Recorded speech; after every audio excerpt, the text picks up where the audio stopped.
Hein, Yeah. welcome to the Trail Chasers. Fantastic to have you on. If you think back on your life that led up to this moment, what have been the five or so most pivotal moments for you? Yeah, Dean, thanks, Wesley, for having me on the podcast. I feel honored considering your guest profile. I never thought I'd be sitting here. So I guess this would be a pivotal moment in itself. Yeah. Potentially add this to one of the five. But my background is I'm an ex-football player. So, for more than half my life, that is what I did. And if you told me many, many years later I'd be a runner, and for that, a distance runner, then I would, I didn't see it. I chased the ball, and that's where the most running you'd get out of me.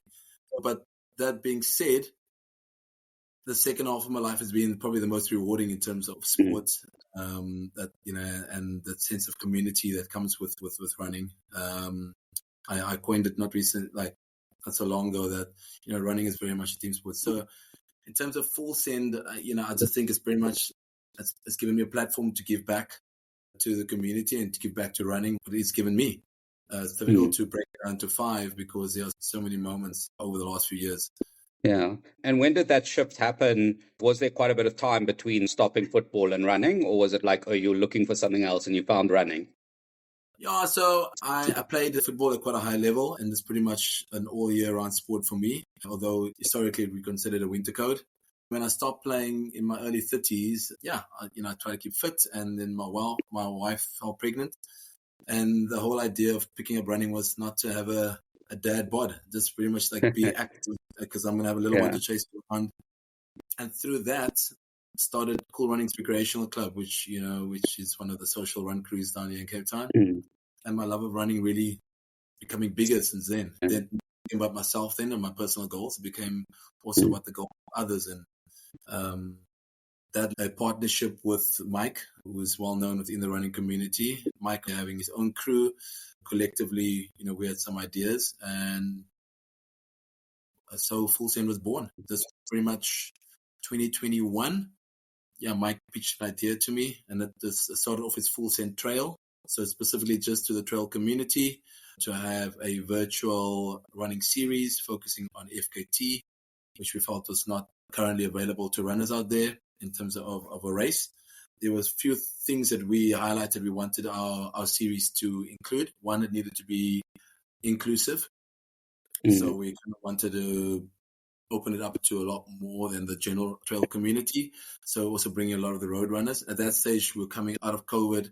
A lot of people have ventured to the trails because they weren't able to run the road. And so we kept the distances between 10 and 15 kilometers. We felt that that was still very achievable and attainable for road runners. So that gave us a bit of inclusivity.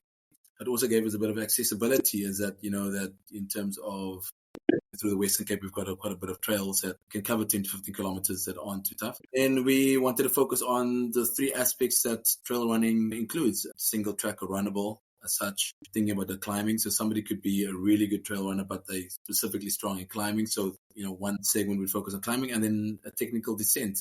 And then the overall winner would be someone who's a bit of an all-rounder, who could cover from having the speed of a road runner on a single track, but having strong mountain legs to climb, and then also been pretty good in the downhills as well. And, when I say the word Full Send, what does that mean to you? It's pretty much what everyone thinks it means. Like, it's just giving it your all. And this comes back to what we said about being between 10 and 15 kilometers, leaving it out there. Like Mike likes to coin, risk it for the biscuit, just pretty much giving it your all. And that, I suppose, translates to life, not playing it safe. The nice part also of FKT racing is that you can go out and recce the route. So recce beforehand, know exactly what you potentially going to race on your own time, and then giving it a proper go. And that's it. And we wanted people, irrespective of your trail history or trail ability, is just to really push yourself and see if you could better your time. And the nice part also of going on FKT or segment racing is that you can keep on going back to the segment and improving your time. And obviously, as you kind of mentioned, it's an FKT racing series, which makes it quite unique. But what else sets it apart in the Cape Town running scene? At the stage when we founded Full Send, there wasn't anything available as far as we're aware. Subsequently, the 1 or 2 other events have popped up that's also looking into sort of segment racing and FKT racing. We looked at various various parts of sports. So we included a bit of F1 racing, looking at the scoring of points in terms of a leaderboard. Trail running, we looked at mountain bike racing in terms of enduro, where for our grand final, we have a race within a race. So we have 3 segments within the broader final, and you check in and check out. So that we took from mountain bike enduro racing. And as far as we're aware, there wasn't anything like that available on the current trails circuit or series, calendar for that matter. Also, because Mike and I come from crew culture more pertaining to road running, we wanted to reach out to the various trail crews that are out there. Most of us are very familiar with Table Mountain and the routes around the Newlands Forest, but not too many people venture outside of Cape Town to the likes of Stellenbosch or Franschhoek or Paul and Helderberg and all these areas. Even as close as Hout Bay and Muizenberg for that matter, people tend to stay within sort of Table Mountain region. So we wanted to, open up the trail community to other parts of the Western Cape, which we found meets all the requirements we have for our event. So we reached out to a lot of the trail crews. Our first event was Cool Runnings, Must Love Hills, and Stanley Shakeout. So for a lot of the Cape Town crews, they'd never run, Jonkershoek and those part of the world. So it's quite to get them out there.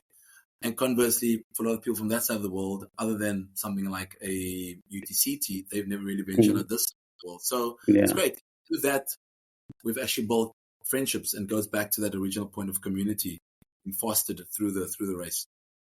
Yeah, it's incredible. And, besides the year-to-year goals and growth, what would you say is the ultimate goal for Full Send, or what is the legacy you want to leave with this series? I think more than anything else, it's cliche, and it's a word that's been thrown around quite a lot these days with running as well. So it's just that sense of one community, and that you have, like irrespective of your trail running ability, whether you are a newbie or an elite or advanced runner, event is for you. Accessible in terms of distance. They are probably, when it comes to the climbing segments, which we call the tar, it might be a bit harder than you're familiar with if you're a road runner. But conversely, the runnable sections, which is we call the caracal, is definitely be, playing to your strengths as a road runner. And it's really taking people out of their comfort zones to those self-limiting beliefs about like, I'm only a road runner, or I'm only a trail runner, really venture to road. That, you're a runner, and, you have a bigger running community, and who comes in all shapes and sizes and ages, and we're all out there to have fun and push ourselves and reach our individual goals. So I think that's important for Mike and I. We want to pay it forward. I think running has given us much, and everything that we do, we want to give it back. Another part that I hadn't mentioned earlier, that in our first event, our qualifying segments are all free. There's no charge to us. We were raising funds for initiatives like the volunteer wildfire services, and just in our way sort of give back in any way that we can. And, we've talked a lot about the sort of community element of it, but from the outside, if you think of it, it doesn't seem like a very community-orientated event, because you're kind of running it by yourself when you want to. How do you foster that sense of community and coming together to run these segments? So that's a very valid point. And we have 3 qualifying segments for the first 3 months. As I mentioned before, the Caracal, the Tar, and then the Dussie, which leads to the grand final. Our grand final is actually next weekend on the 21st of June, and it's happening in Tilbach. And for each qualifying segment, which is hosted by a crew, or a crew that's for that year, we would have a crew day. And a crew day is basically a day where you have a guided run of the route. And it's basically, to your point, bring that sense of community in, where somebody, especially female runners who don't want to do the segment on their own, can come out, and there'll be 2 to 3 groups going out at various times when it's guided to the segment. And then on a later time, you could come back either on your own or in a group to run it, because now you familiarize yourself with the route. And strangely enough, now that I think about it, there are people who met at our crew days who eventually then end up running outside of Full Send with each other, because they've realized they come from the same part of Cape Town, similar interests, and so it's been good. And, taking it a step back, we've chatted a bit about it, but take us through when does it happen, what time of the year, and then obviously chat a bit about the grand final as well. This is the beauty of it. We don't have a fixed calendar in terms of the year. It always happens the first half of the year. We are very conscious of a lot that goes on. Both Mike and I are involved within the road and trail running space. We also have a road running event called Full Send Running, which sort of branched off from Full Send Trail due to the demand for a 12-week training program to marathons. We take road and trail running events into consideration, and generally in anything from Feb to June that is being held, the 3 qualifying months and then the grand final. So the event as a whole takes place over 3 months, and then 1 day for the final, which is in the 4th month. And how does the qualifying work? You mentioned the point system, but how does that work? The fastest male and female on each of the segments automatically qualify for the grand final. Based on a point scheme, we look at the top 25 males, the top 25 females. This year, we've also, because of this is year 3 for Full Send Trail, we've also now opened it up where people that have not qualified can actually buy a ticket. This was never the original idea that Mike and I had. But after year 1, we had quite a number of individuals that didn't qualify also wanting to run the grand final route. The grand final distance is usually between 20 to 25 kilometers, significantly longer than the qualifying segments. But part of it is because, as I mentioned before, we have a race within a race. So that to have 3 more segments in a broader race, we've had to extend the distance of the race. But so we've opened it up and we've had a good response. It's kind of difficult. The event was started towards the end of COVID. There weren't too many events, live events still happening. And subsequently, there are now so much more in terms of road and trail. So we've got to compete with. Yeah. And in terms of the grand final and people buying tickets, is it then the competition that someone who buys a ticket, are they able to win prizes and things like that? Or is it only open to the segment winners? No. It's open to, even if you buy a ticket. Last year's male winner, Anderson Kube, he bought a ticket. He didn't run any of the qualifying segments. And as I said, he was the eventual winner, a well-known runner on the trail circuit. I must admit, our prize money is handsome in comparison with a lot of other trail events that are out there. And it's a nice carrot for more advanced or elite runners. And we've had some well-known names take part in our event, which is fantastic because they line up next to individuals that maybe also just bought a ticket and was just there to test themselves and see if they could go full send on a similar route. So, it's open to anyone. Ideally, we want to promote that people do run the qualifying segments, just because the whole idea at the end of the day is that people venture out of their usual running space and go find other parts of the Western Cape just to And, do you have any kind of individual stories of anyone that's come in the first year and is now winning segments or anything like that? It's kind of a difficult thing. I mean, I don't so much think in terms of winning segments. It's more along the lines of like seeing people that have started like 3 years ago at our first and there was never a trail runner, didn't even think of doing trail. I mean, started off like, doing a segment that's 11 Ks and thought, okay, that's it. These were road runners that kind of ventured. And to eventually seeing them take part in more established trail events like UTCT and Puffer, Bastille, which is, become more of a part of the sort of the trail calendar for a lot of the road crews. Yeah, so seeing guys that 3 years ago probably would never venture outside of road running because they just didn't see them taking part in any of the events, to now actually signing up for those more established events. Yeah, and I think that's great for running as a whole in terms of diversity. There was historically a very clear picture of what a trail runner looks like and what a road runner looks like. And we were hoping to sort of make that gap smaller and bridge it. It becomes one greater community and not he or she's a trail runner or road runner.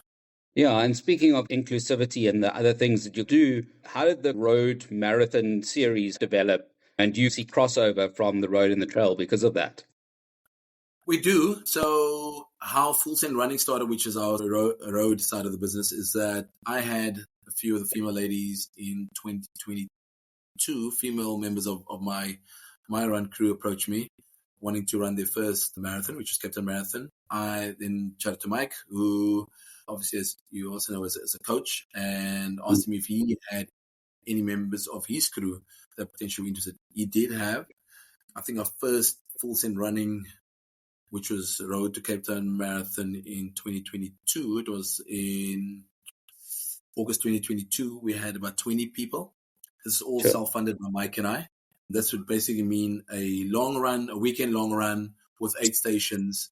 And we would just basically be there for road support for these ladies. Right? We had about 20 people pitch up for our first run. The second run, we had 50. And by run 3, we had 100. We were overwhelmed by the response. We didn't think it was anything else because there were many other sort of marathon training runs happening and more from the running club's point of view, but nothing done by Run Cruise or something like Full Send. Mike and I did this in our own capacity, and it became an event and a brand on its own, which is now known as Full Send Running. And we have got 2 events a year, Road to Oceans and Road to Cape Town Marathon. Road to Cape Town Marathon starts on the 5th of July this year as well. Amazing. So what is the plan for next year when Cape Town Marathon moves? There are major plans, and that pun is very much intended. So there are big plans, and we will reveal all in 2026. I can confirm that Mike and myself are already thinking of next year and the move and how it's going to impact not just us from a marathon prep point of view, but also impact just the greater Cape Town running community. And in terms of the runs, what do people get out of it other than an opportunity to do their long run? Is there a training element? What is involved with it?